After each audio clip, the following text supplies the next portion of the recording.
I'm Helen Filon, one of the founders of the Deccan Heritage Foundation, and would like to welcome you all, welcome all participants to today's fascinating presentation by Dr. Tiziana Lorenzetti. Dr. Lorenzetti graduated from the University of Rome La Sapienza, where she obtained her PhD in History of the Art of India and Oriental Asia from the University of Genoa in Italy. She was postdoctoral fellow at the National Museum Institute of the History of Art in New Delhi and lecturer in Indian art and culture at the Sapienza in Rome. She is now director of the International Institute of South Asian Studies. Her publications are varied and include Understanding the Hindu Temple, History, Symbols and Forms, Studies in the Asian Art and Culture, Berlin, 2015, Hindu Sculpture, Religion, Mythology and Art at the Archaeological Museum of Khajuraho, and Voices of Freedom, Society, Culture and Ideas in the 70th year of India's independence. Her lecture today will address the early history of the Vīraśaiva Liṅgāyat movement, an innovative religious movement during the 12th century and later in Karnataka and East Deccan. Their socio-religious role and their economic activities brought social changes in the Deccan, themes that will have lasting effects in the Deccan. After her lecture, she will be joined by Professor Julia Hegewald for a discussion on Jainism and the Liṅgāyat. And then, of course, there will be questions and answers that the moderator will be Dr. Vivek Gupta. Thank you very much for coming, and I'm looking forward to seeing you in the next lecture, which will be the reverse. It will be Professor Hegewald will give the lecture, and Dr. Lorenzetti and her will have a discussion before we join them for the questions. Thank you very much. Thank you very much, Helen Filon, for this kind presentation. And thank you to the Deccan Heritage Foundation for this invitation. And thank you to everyone for joining us today.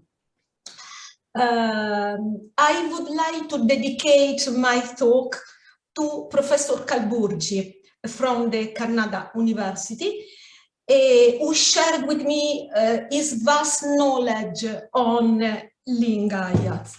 Kalburgi, unfortunately, was assassinated in 2015. So let's go back to the talk, which is dedicated to him. In the 12th century Karnataka, a new religious tradition arose, and even today, although scarcely known, it is prominent in southern Deccan, not only in Karnataka, but in Maharashtra, Andhra Pradesh, and now in Tamil Nadu also. I found a number of Liṅgāyats. It was the Vīraśaiva creed, or Vīraśaiva means heroic Shaiva, also known as Liṅgāyat creed. The name Liṅgāyat can be translated as one who has taken to the Linga. Indeed, all the followers carry on their body, usually around the neck, a tiny linga enclosed, can you see, in a tiny, small silver box. The tiny linga is sold, but the guru blesses, the Liṅgāyat guru blesses it and bestows it upon the devotee with a ceremony. The two denominations, Vīraśaiva and Liṅgāyat, are both equally frequent in common use, as I am doing in this talk. Maybe it is not completely correct, but the boundary between the two is not clear. A number of scholars even believe that the Liṅgāyats and the Vīraśaivas are two different groups belonging to different traditions, which later blended together.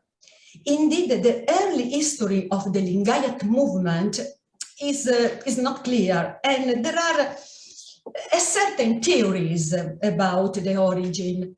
The most popular one is that the reputed founder of the tradition was a certain Basava, born at the beginning of 12th century in a city of northern Karnataka. Here you can see the image of Basava. In all Vīraśaiva math, the Vīraśaiva community is organized in a system of math or school and monastery-like institutions. At the entrance, there is an image of Basava. According to the sources, Basava was born in a Brahmanic family, but it is narrated that already as a child, he refused to undergo all the rituals that characterizes the Brahmanical way of life. Later, Basava left his hometown and took up residence in a sacred site called the Sangam. Sangam means meeting, union, at the confluence of two rivers, the Krishna and the Malaprabha. The local deity here was Shiva Sangameshvara, Shiva, the Lord of the meeting rivers.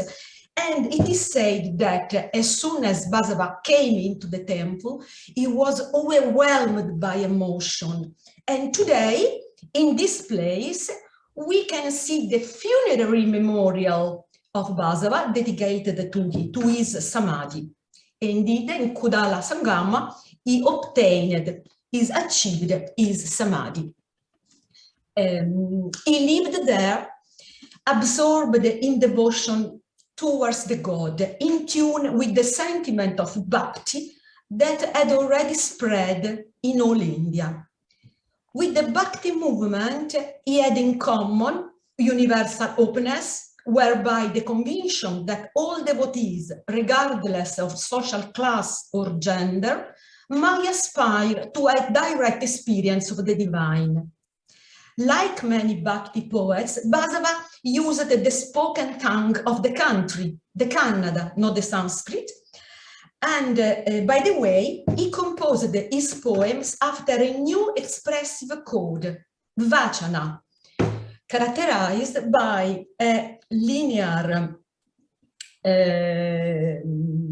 and essential prose suitable to the comprehension of everyone. However, there were also points of divergence with respect to the Bhakti movement. While Bhakti devotional practice made use of cult images, Basava rejected images in all forms, considering them nothing more than superstition. He wrote with a certain humor, gods, gods, gods, there are so many, there is no place left for a foot. Basava rejected also the fundamental cornerstone of the Hindu milieu. Indeed, at the very beginning, the Liṅgāyatism, Vīraśaivism, was regarded by the Hindus as a dangerous innovation. The idea of Basava were regarded as dangerous, very against the tradition, the Hindu tradition. The opposition of the worship of God and votive images led to rejecting of kinds of rituals, rejection of temples construction, with the exceptions of funerary memorials we have seen, samadhi, opposition to religious symbols with exceptions of the linga. Contrary to the Hindu Brahmanic tradition, in the Liṅgāyat belief, the symbol of linga is in any way connected to the creative divine energy of God Shiva, or with the multiplicity of the Hindu God. The Liṅgāyat linga is nothing more than the symbol of the only one divine principle, devoid of any form. We can say something so universal consciousness. Since Basava opposed to the erection of altars and temples, the linga, as we have seen, is worn on the body of the devotee. It is the sign that the divine does not reside in ordinary temples, but in the center of man, himself regarded as the temple. Thus, Basava advocated a return to a metaphorical correlation between the temple and the human body, which had already been expressed in certain Bhakti literature, but also in a lot of texts of architecture. Basava wrote a famous poem, "My legs are pillars, the body is the shrine, the head is cupola. Listen, O Lord of the meeting rivers, things standing shall fall, but the ever-moving shall stay." He wrote in his famous Vachana. There is also one more significant for the fact that the linga is worn on the body of all devotees. It is also an emblem of equality of all the devotees. And more important is any person could be accepted into the Vīraśaiva community. Any person, whatever castes, whatever gender. Now, let's speak about the object of worship. Of course, we have seen the main object of worship is the linga. But linga is closely linked to the guru, the master, and to Jangamana, the moving one. In the writing of Basava is quoted very often that Jangamana is the enlightened sage who has turned himself into a moving temple, realizing the total fusion with the linga. And with time, their sandals, the sandals of the Jangamana, the guru, became object of cult. We can see here in the Mata of Kopal, this devotee is worshipping, is bowed to the sandals of the last guru of the Mata. And when they leave the Jangamana and the guru, the physical body, their footwear were usually placed on their very samadhi. Here you can see the samadhi of the last guru of the Vīraśaiva community in Gojanur. Here the sandals, and in connection there is the image of the linga. Now the guru Jangamana footwear are placed and worshipped not only at samadhi but also in the mata themselves. Inside the mata there is the sandals, are worshipped the sandals and the guru, and the linga. We have already seen that at the beginning Vīraśaiva Liṅgāyat system was seen as by the Hindu as a dangerous innovation. But how is Vīraśaivism, Liṅgāyat considered now in relation to the larger Hindu tradition? The Liṅgāyat movement with time is often considered to be a sort of a Hindu sect. We know there are many Hindu sects, and Vīraśaivism is considered one of these Hindu sects. However, we have seen there are many diversities with the Hindu milieu, at least at the beginning, stressed by a number of scholars, including the late Kalburgi. Because of these very many diversities, let me make a brief parenthesis on the contemporary situation. Precisely 4 years ago, the Lingayat in India demanded a separate religious status. And finally, this March 2022, the Karnataka government recognized Liṅgāyats as a separate religious minority. Here we can see this photo from the Indian Express last March, in which the Swami of the Kudala Sangama Mat and his followers celebrating the decision of the Karnataka government. The central government has still to pronounce itself on the matter. We don't know if the central government will accept the separate religious status of the Liṅgāyat. Indeed, Liṅgāyatism can be considered a real innovation and greatly influenced the society of the 12th century South Deccan, contributing to create a new social progress. Here are certain principles established by Basava. The tendency towards equality did not remain limited to religious domain, as it extends also to the social sphere, giving rise to a battle against the caste system.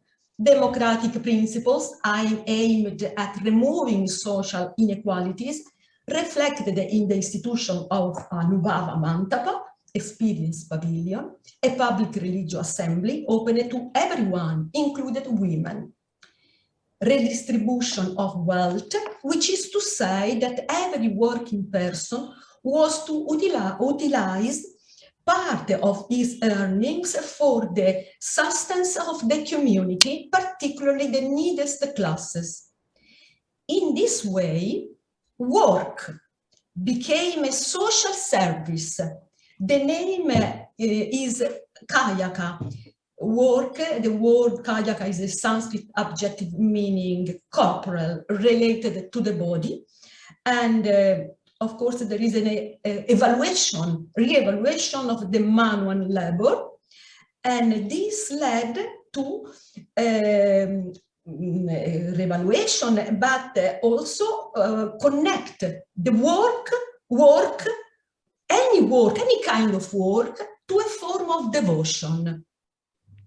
Since any kind of work could be undertaken according to free choice and not as in the Hindu milieu determined by birth, the Vīraśaiva faithful may be due also to the fact that the Kayaka principle had removed the social inhibition, made the best use of professional opportunities, thus undertaking a wide variety of profitable occupation. And maybe for this reason, for this social mobility, a number of conversions from Hindus and also from Jains to Liṅgāyat faith took place. So it was very important, this social mobility inside, within the Liṅgāyat belief. Among the very many occupations, mainly there was a trade. Liṅgāyat were mainly merchants. And trade was a long-standing activity central to the local economy of the Deccan. We know commercial exchanges had been taking place ancient times, not only between the south and the north of India, but also overseas. We can see also through the West, and the Roman Empire also was involved in this trade. And South India has always been known for its raw materials, precious stones, and above all, the abundance of spice. We know cinnamon, turmeric, pepper, ginger, and so on. They were very much requested by Europeans, not only to flavor dishes, but also for food preservation and for medicinal purpose.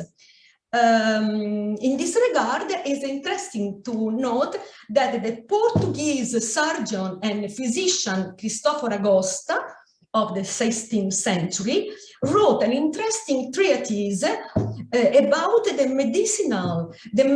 medical health properties of precisely of the Deccan spices. An interesting book illustrated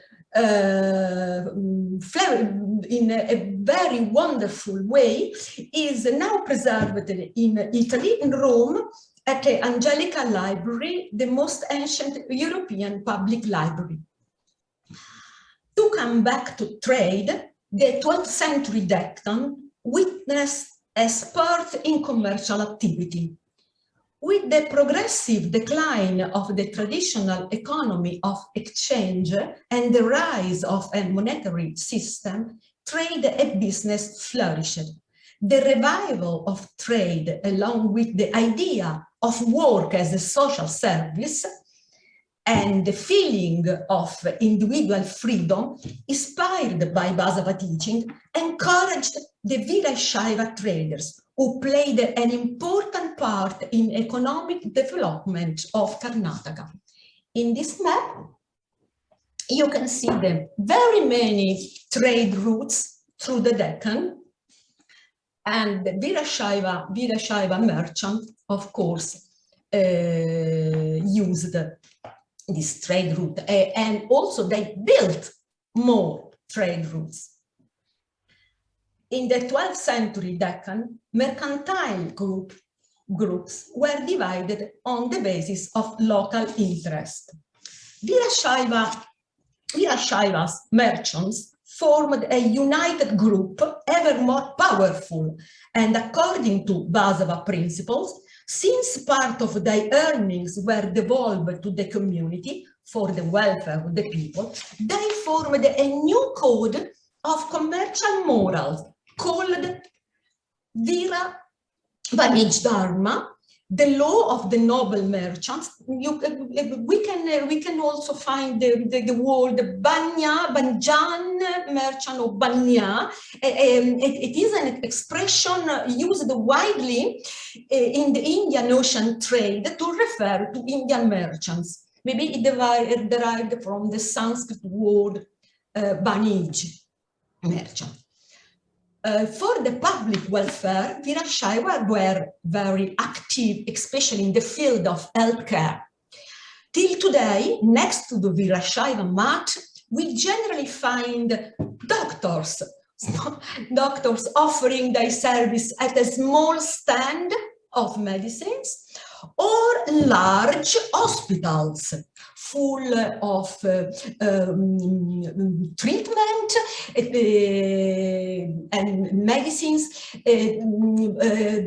mostly, of course, taken from vegetables. And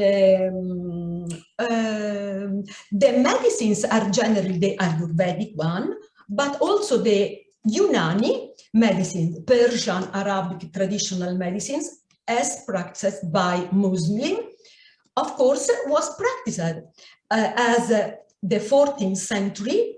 Part of the Deccan came under the Bahmani Sultanate, and then under the 5 later sultanates. And under their rules, certain elements of Basava's legacy, such as the public health care, continued, thus contributing to the creation of polyvalent society in which different ideas and traditions could coexist. The Vīraśaiva were not the only traders in the Deccan. There were also Muslim, Shaivas, and particularly Jain merchants who for centuries has controlled the business in the area. Conflict between all the trading religious groups rose from commercial competition, but not only. Late Indian Middle Ages, particularly in the Deccan, have been characterized by violent inter-religious contrasts, in particular between the Shaivas, the Vīraśaiva, and the Jains. Conspicuous body of historical sources, including reliefs, documents such clashes, even admitting the possibility, of course, of hagiographic or narrative exaggerations. Here in the first image, we can see the Vīraśaivas fighting against the Jains, represented, defeated, lying on the ground. There are the images of Jains. In the other image, both are still unpublished. We can see the two heroes, warriors, the name are Gomma and Macca. Calburgi was so kind enough to translate for me the inscriptions above. I don't know if you can see. And in the inscriptions written, there's the two warriors, Gomma and Macca, fought and died in battle for their king, who was Simahana from the Yadava dynasty. They were in the 14th century the feudatory of the Western Chalukya, and so the inscription says that they fought very brave, and they defend the villages, and you can see the women and the cattle, and so they died in battle. Particularly violent were the struggles between the Jains and the Vīraśaivas. Here, a Vīraśaiva hero, from the inscription we know that the name was Ramaya, and his warriors destroying a Jina images, you can see, at Someshvara temple in Bangalore. Moreover, we have to point out one interesting fact. The Vīraśaiva not only destroyed the Jain statues and temples, group of Vīraśaivas already by the demise of Basava, notwithstanding they shouldn't provide for the rising of temple, started to appropriate temples that had belonged to other religious community, particularly Jain, and reused them, practicing here their certain rituals similar to the Brahmanical. This attitude was partially due to certain fundamental changes in the Lingayat religiosity, but not only. The matter still deserves an in-depth study. The struggle and the interrelation between the Vīraśaiva and the Jains and their effect on artistic, religious and political expressions are very interesting, and Professor Julia Egewald will be treating the matter in the following lecture. Thank you to everybody. Thank you. Thank you so much, Professor Lorenzetti. Now we will have Professor Hegewald respond with some questions and engage you. So I welcome Professor Hegewald to speak, but Professor Lorenzetti, maybe you want to stop sharing your screen. Okay. It's okay? Yeah, perfect.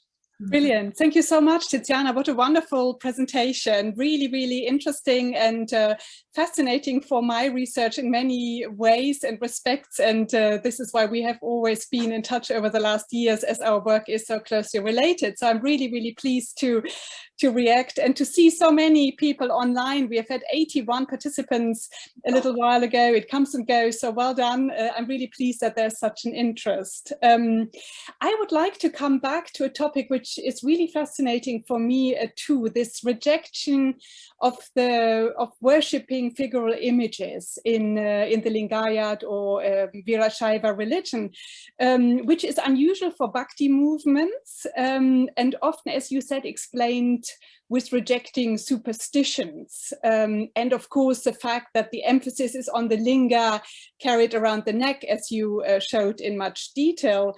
Now, I'm wondering this choice of the linga, and I know that elsewhere you argue that the meaning of the linga with the Vīraśaivas and with, let's say, mainstream Shaivism, if that exists, is very different. But if the intention of Basava was to create a new religion, it's quite striking that he chose an already existing symbol.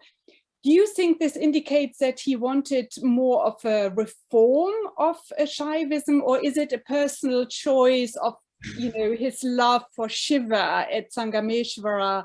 What do you think? You know what I mean? This kind of emphasis on the linga as an existing symbol when you try to create something, a distinct religion, possibly.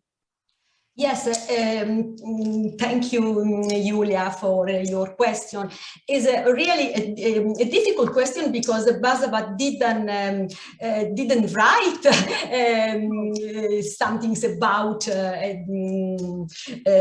this, but he only pointed out that the linga is not the Shivaism. Linga is devoid of any form, is not connected in any way to the multiplicity of the God. I think that he got the symbol because, as you mentioned, at the beginning, he felt a devotion to the Shiva Sangameshwara, but his experience was a mystical experience.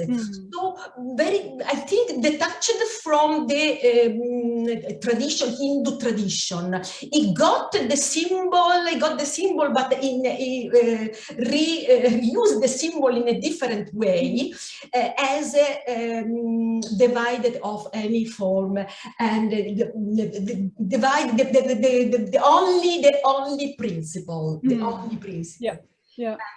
Indeed, the Liṅgāyat linga is the form also is different from the linga of the Hindu tradition. There is in any way connected with the meaning of the form of the phallus.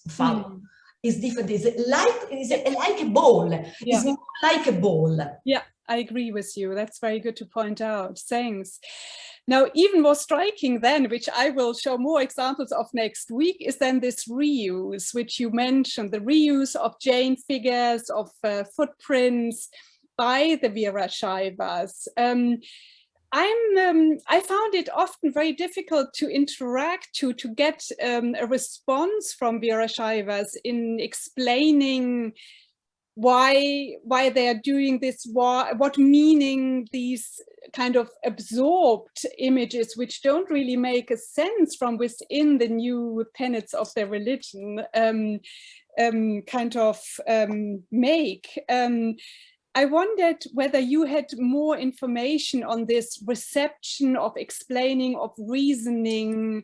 I mean, is it just a political statement, which is, I mean, they keep the images, don't they? I mean, they are still there today. If it was just in the initial phase of aggression, it's maybe easier to understand than today. Do you have any further information on that from your research in a Vīraśaiva context? Julia, do you mean that why the Vīraśaiva now use images? Yeah. I also asked to them. Yes, and, of course, they didn't reply because for them it is normal, is natural. Yeah. But I can tell you one thing, unfortunately. Professor Kalburgi was really against this kind of attitude, and there were a group of Lingayat. Kalburgi used to call them pure Lingayat, who were very attached to the original thought of Basava, and they didn't worship, they don't, I think till now, don't worship any images. And there was a fight between the Lingayat, and I think personally, and some other people think that Kalburgi was assassinated because he was so against this kind of attitude that came later, not so later, but after the demise of Basava, certain, for many reasons, including the pressure of the Hindu milieu and the converters, because there were a lot of conversion from Hindu and Jain and Kalamuka to the Liṅgāyat faith, started started to worship, the Liṅgāyat started to worship images, Hindu images, and also they reused, appropriated the temples belonging to different traditions. It was, I don't know, Helen has raised her hand. Is it exactly to this? Helen, do you want to jump in, or should I continue? No, you continue. Okay, great. We'll keep your mind. No, great. It's I've also found it difficult to get answers, but that really helps.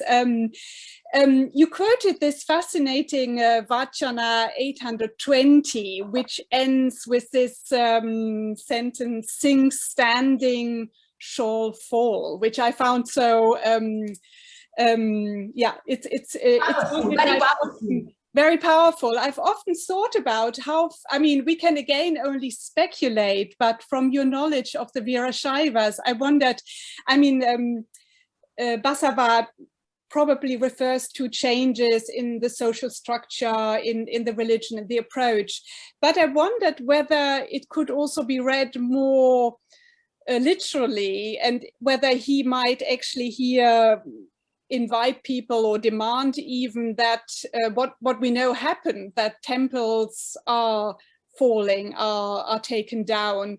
How far would you go? Do you think it's more allegorical, a change in religion statement, or is it more practical, as you know, you said the Vīraśaivas, the heroic, the militant Shaivas? How far would you go in your interpretation?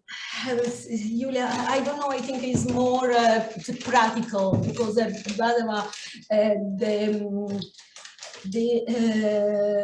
Liṅgāyat part is devotional and practical, but more than philosophical Yeah. one. And so, and also, Sanskrit was not completely rejected. No, because after Basava, many Liṅgāyat masters referred to Sanskrit works as a work of important works. So it's not completely. It's not it was some things new, but it didn't want to create a fracture with the previous Hindu tradition. Okay, great. Yeah, good. I know we're running out of time, but maybe just a last quick question. I hope an easier one. I didn't really want to ask complicated questions. Yes, go for it, so please. Fascinating. Yeah.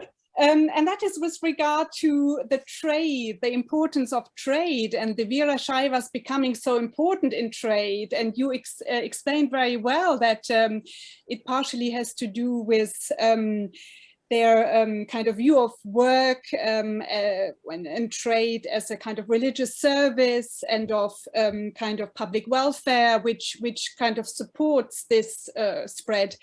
But I've never really understood how the Jainas, who were so important in trade before, and to a certain extent still are today, how this switch happened. Was this, you know, the switch from the Jainas dominating in trade, and then the Vīraśaivas becoming so important? Because in a way, the Vīraśaivas do not come in from the outside, but they are kind of within the community already. It's a kind of, is it your understanding that it is largely the Jainas converting?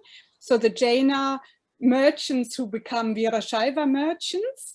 Or is it that the Jainas are really kind of marginalized, and that the Vīraśaivas flower and gain influence? And then I wonder how that was done. Is that something you have thought about? I know they're very specialized questions, but which have always troubled me, kind of. I think, Julia, both. Both. Both conversions Yeah. Then the Jains at that time were losing power. Losing power not only not because of the Lingayat themselves, but because the history, the Jain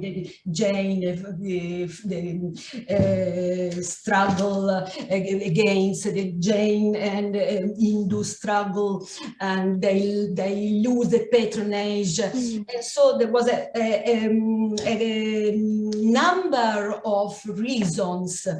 Including conversions, and then we have to understand that this new moral law of the merch, the Vīraśaiva merch, was very successful because it's very, very united and very powerful, and they attracted a lot of people.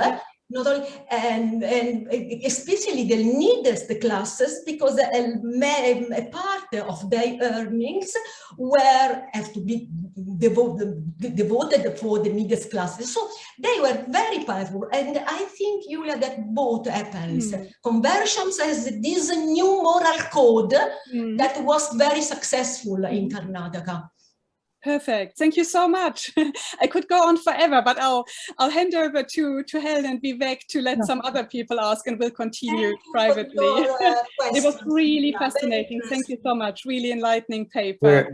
We're very lucky to have both of you engaging with each other, and then next week we will have the reverse. No, in 2 weeks we'll have the reverse, which is great.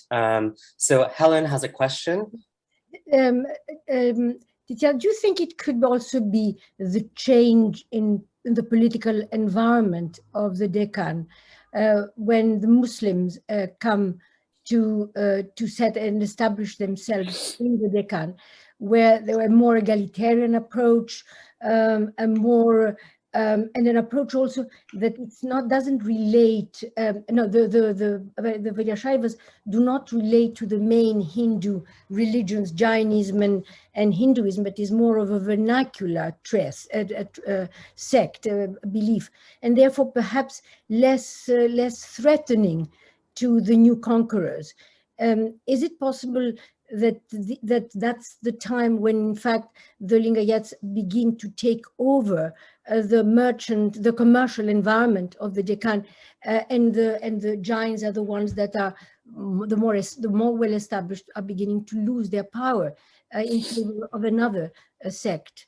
I think that there might be some connection between the political changes, the role of the Vīraśaivas, who are more closer, let's say, to the popular beliefs, and much more egalitarian.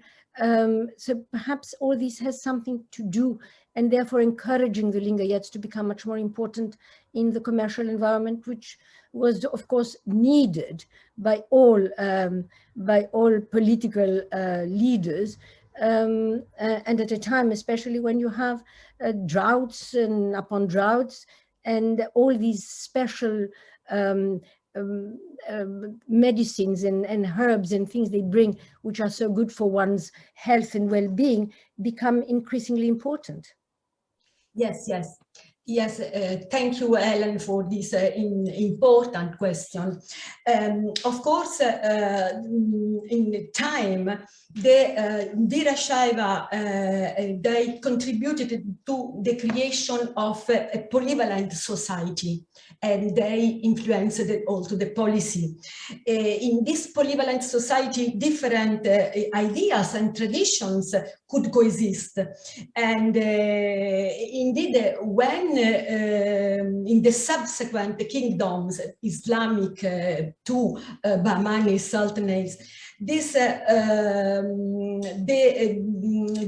ideas, the different ideas of the Lingayat coexisted. Indeed, the key feature of these sultanates were the multiplicity.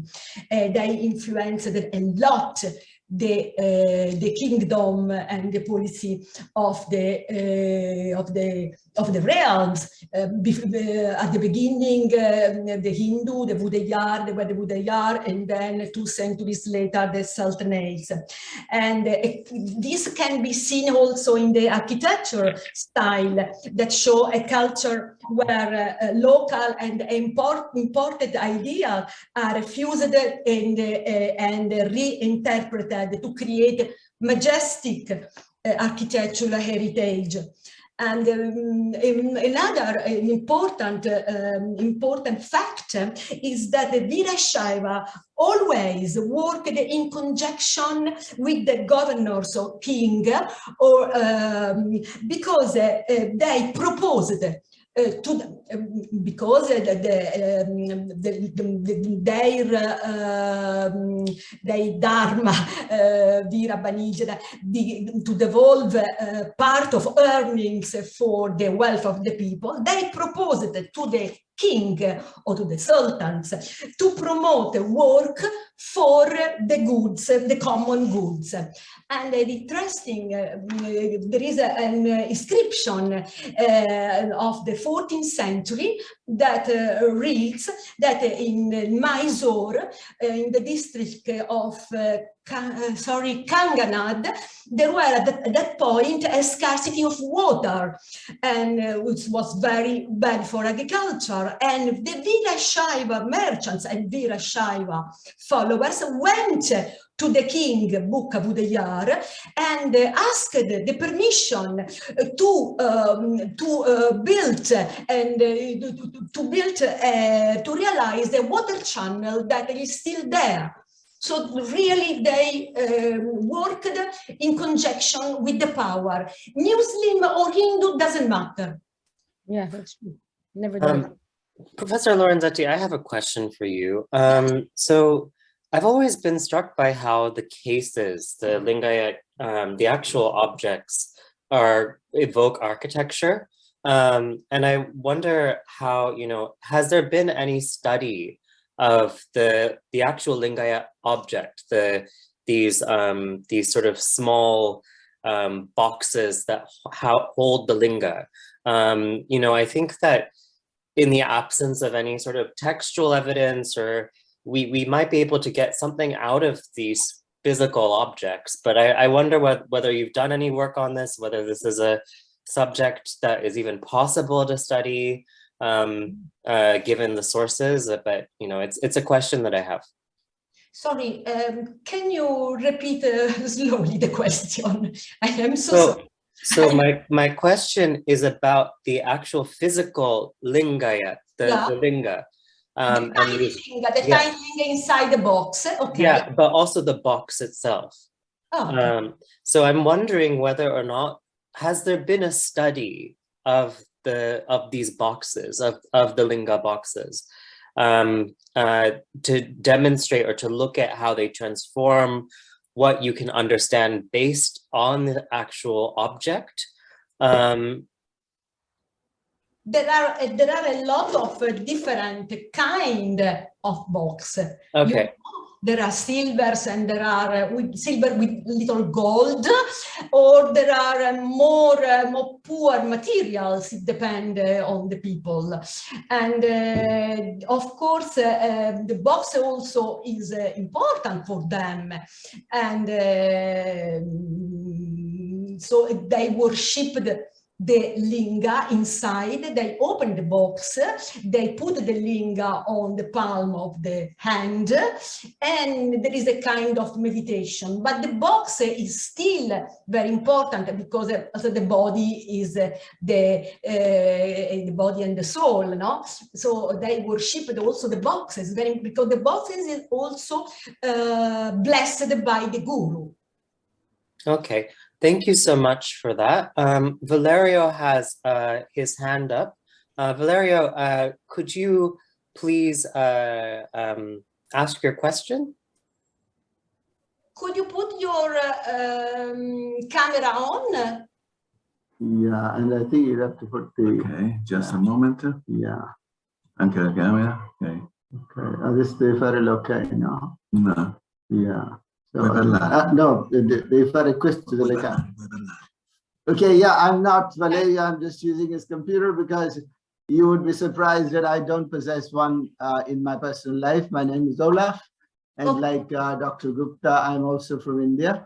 So I was very fascinated. Well, I know Tiziana and Julia also, so greetings to both of you, and also to Dr. Gupta and Dr. Philon or Philon. I don't know how I should pronounce your name, but I've heard about you, of course, both of you. So the thing that I was most interested in coming from India, I grew up there, is the fact that it happens to be such a society repellent with images. So you did speak about, Tiziana, about the fact that the Vīraśaivas did break up many images. So, and then also later you happened to show a bas relief where you had some of the other, but not representing gods, but some of their wars and battles. So my question really was, how important was the iconoclastic aspect of, because we know that that the Islamics, for example, they were very much into iconoclasm. It's part of their tenet. Was the iconoclastic aspect of the Vīraśaivas, or not important, marginal, or what? I mean, that's something that I was curious to know. We can speak really of iconoclastic in the sense in which we know from the history, from Islamic, because they didn't, there is not a forbidden written forbidden of worshipping images. They didn't go around to destroy images. Of course, we have seen some images in which they are destroying Jaina images, but it's not because they are images, but because they are fighting against Jains, and there is the problem is because the fight between different religious traditions. I think there is, we can say that there is an iconoclastic, just they don't use at the beginning images because they are not useful for the spiritual part, and they are not important, absolutely. Thank you. And I do feel like I need to make a public service announcement on behalf of Islamic art historians that all Muslims are not iconoclasts, and yes, exactly. And this is not necessarily the case for, you know, this image of Muslims breaking up images is kind of we need to really question that. And there happens to be a great exhibition right now at the Rietberg on the status of the image in Islam. So just a note, I feel like I have to say that because of what I do. But we have another question from Prajval Shastri. They ask, was the pushback against Basava's tenets by Hindus or Brahmanical practice? Because it seems that these tenets really questions Brahmanical hegemony, mediators to God, and rituals and superstitions, whereas what Hindu means is more nebulous. I think, Professor Lorenzetti, I think this is a question about really what their relationship to the concept of Hinduism may have been. You know, could they have picked and choose, could they have sort of selected certain aspects of it? It's similar to the question that, that Professor Hegewald asked at the beginning.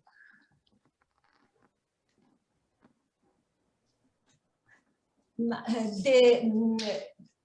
question related to why and if the Liṅgāyat Vīraśaiva, they took at a certain point, started to worship images, mostly Hindu images, is a very obscure question, and it deserves in-depth studies. We can only say that at a certain point there were a changing in the Vīraśaiva Liṅgāyat beliefs. But we have to recall one important thing, that there is another minority tradition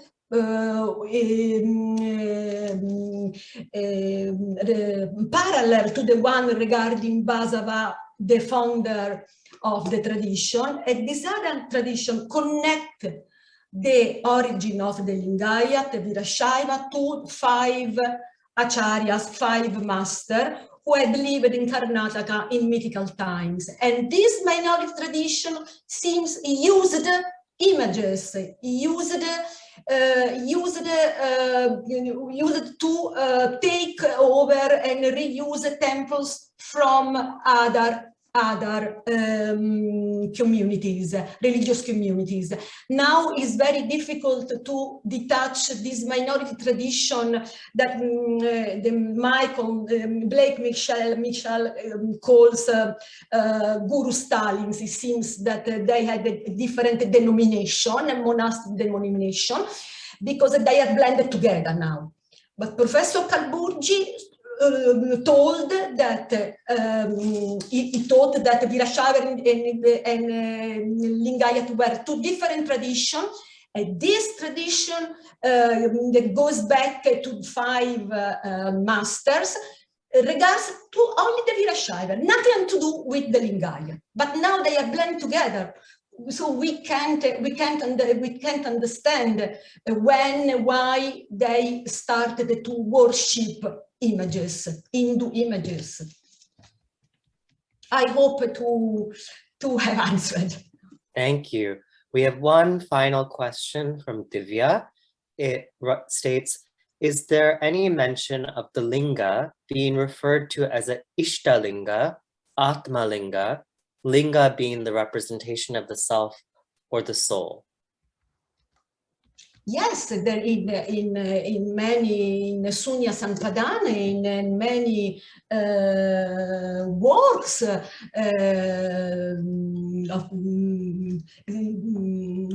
mostly of the 15th century, there is this mention. Is the Istalinga, is the alternative mentioned. Okay, well, on that note, thank you, Professor Lorenzetti, for sharing your very deep knowledge of this very complicated topic with all of us, and Professor Hagevald for engaging with Tiziana. So please join me in thanking Professor Lorenzetti for this fantastic lecture. Thank Professor Kalburgi. I lived with him for more than 1 month in his house, and he really taught me a lot. So I think that compliments goes to Professor Leila. Yes, we always need to remember our teachers, especially those who have passed. And so our next lecture will be by Professor Julia A.B. Hagevald from the University of Bonn. And the title of her lecture is Reflections of Jaina and Vīraśaiva Interactions in the Art and Architecture of Karnataka. And it will be on June 3rd at 1 p.m. Thank you very much and see you next time. We are looking forward to say goodbye. Thank you so much for joining us. Goodbye. Bye-bye.